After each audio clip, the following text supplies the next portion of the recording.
ಕ್ಷಣ ಹೊತ್ತು ಅಣಿಮುತ್ತು ಪುಸ್ತಕದಿಂದ ಆಯ್ದ ಕಥೆಗಳ ಧ್ವನಿ ಸುರುಳಿಯಲ್ಲಿ ದೇಹ ನೆಟ್ಟಗಿದ್ದಾಗ ಮನಸ್ಸು ನೆಟ್ಟಗಿರಲಿಲ್ಲ. ಸ್ನೇಹಿತರೆ, ನೀವು ನನ್ನ ಯೂಟ್ಯೂಬ್ ಚಾನಲ್ ಸಬ್ಸ್ಕ್ರೈಬ್ ಮಾಡಿಕೊಳ್ಳಿ ಹಾಗೂ ನಿಮ್ಮ ಸ್ನೇಹಿತರೊಂದಿಗೂ ಹಂಚಿಕೊಳ್ಳಿ.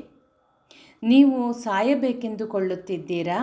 ನಿಮ್ಮನ್ನು ಖಿನ್ನತೆ, ಹತಾಶೆ, ಜಿಗುಪ್ಸೆಗಳು ಕಾಡುತ್ತಿವೆಯಾ?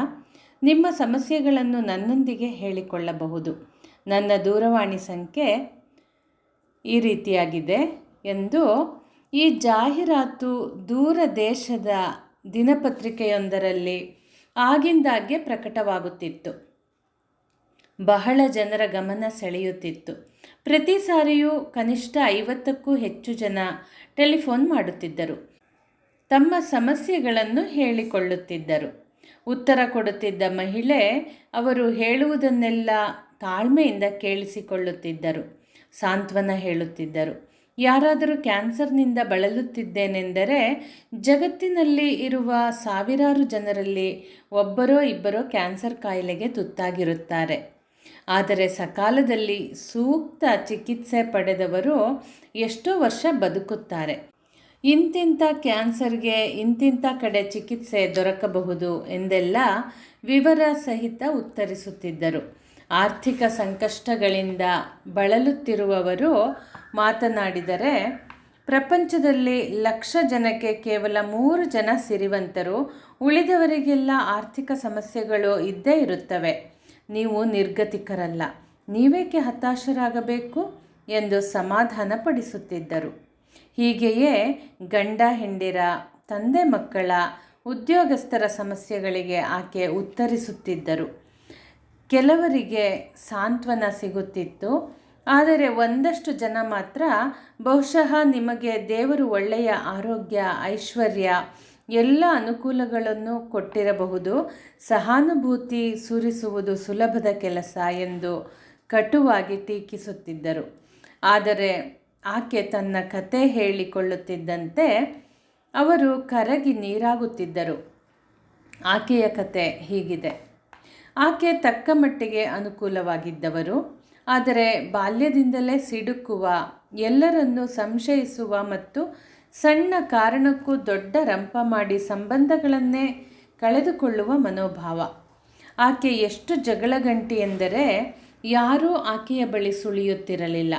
ಹಾಗಾಗಿ ಆಕೆ ಸದಾ ಏಕಾಂಗಿ, ಸದಾ ಖಿನ್ನತೆ. ಒಮ್ಮೆ ಖಿನ್ನತೆಯ ತುಟ್ಟ ತುದಿಯಲ್ಲಿದ್ದಾಗ ಎತ್ತರದ ಕಟ್ಟಡದ ಮೇಲಿಂದ ಧುಮುಕಿ ಆತ್ಮಹತ್ಯೆ ಮಾಡಿಕೊಳ್ಳಲು ಪ್ರಯತ್ನಿಸಿದರು. ಆದರೆ ದುರದೃಷ್ಟವಶಾತ್ ಆಕೆ ಸಾಯಲಿಲ್ಲ. ತೀವ್ರ ಪೆಟ್ಟಾಗಿ ದೇಹದ ಕೆಳಭಾಗ ಚಲನೆಯ ಶಕ್ತಿಯನ್ನು ಕಳೆದುಕೊಂಡು ಬಿಟ್ಟಿತ್ತು. ಯಾವಾಗಲೂ ಗಾಲಿ ಚಕ್ರದ ಗಾಡಿಯಲ್ಲೇ ಕುಳಿತಿರಬೇಕಿತ್ತು. ತನ್ನ ಪರಿಸ್ಥಿತಿಯ ಬಗ್ಗೆ ಗಾಢವಾಗಿ ಚಿಂತಿಸುತ್ತಿದ್ದರು. ಒಮ್ಮೆ ಆಕೆ ದೇವರೆಷ್ಟು ನಿಷ್ಕರುಣಿ ಎಂದುಕೊಳ್ಳುತ್ತಾ ಮಲಗಿದರು. ಕನಸಿನಲ್ಲಿ ದೇವರು ಬಂದು, ನಿನ್ನ ಪರಿಸ್ಥಿತಿಗೆ ನೀನೇ ಕಾರಣಕರ್ತಳು. ಆತ್ಮಹತ್ಯೆಗೆ ಪ್ರಯತ್ನಿಸುವ ಮುಂಚೆ ನಿನ್ನ ದೇಹ ನೆಟ್ಟಗಿತ್ತು, ಮನಸ್ಸು ಸೊಟ್ಟಗಿತ್ತು. ಈಗ ನಿನ್ನ ಮನಸ್ಸು ನೆಟ್ಟಗಾಗಿದೆ, ಆದರೆ ದೇಹ ಸೊಟ್ಟಗಾಗಿದೆ. ಈಗಲೂ ನೀನು ಪ್ರಯತ್ನಿಸಿದರೆ ಸರಿಯಾದ ಜೀವನ ನಡೆಸಬಹುದು ಎಂದಂತಾಯಿತು. ಆಕೆ ನಿದ್ದೆಯಿಂದ ಎದ್ದು ಇದರ ಬಗ್ಗೆ ಬಹಳ ಯೋಚಿಸಿದಳು. ತನ್ನ ಮನೋಭಾವ ಬದಲಿಸಿಕೊಂಡಳು. ಸಿಟ್ಟು, ಸಿಡುಕು, ಸಂಶಯಗಳನ್ನು ನಿಧಾನವಾಗಿ ಕಡಿಮೆ ಮಾಡಿಕೊಂಡಳು. ಸದಾ ಗಾಲಿ ಕುರ್ಚಿಯಲ್ಲೇ ಕುಳಿತುಕೊಂಡಿದ್ದರೂ 2 ವರ್ಷಗಳಲ್ಲಿ ಆಕೆಯ ವ್ಯವಹಾರ, ಸಂಸಾರ ಎಲ್ಲವೂ ಸುಸೂತ್ರಗೊಂಡವು.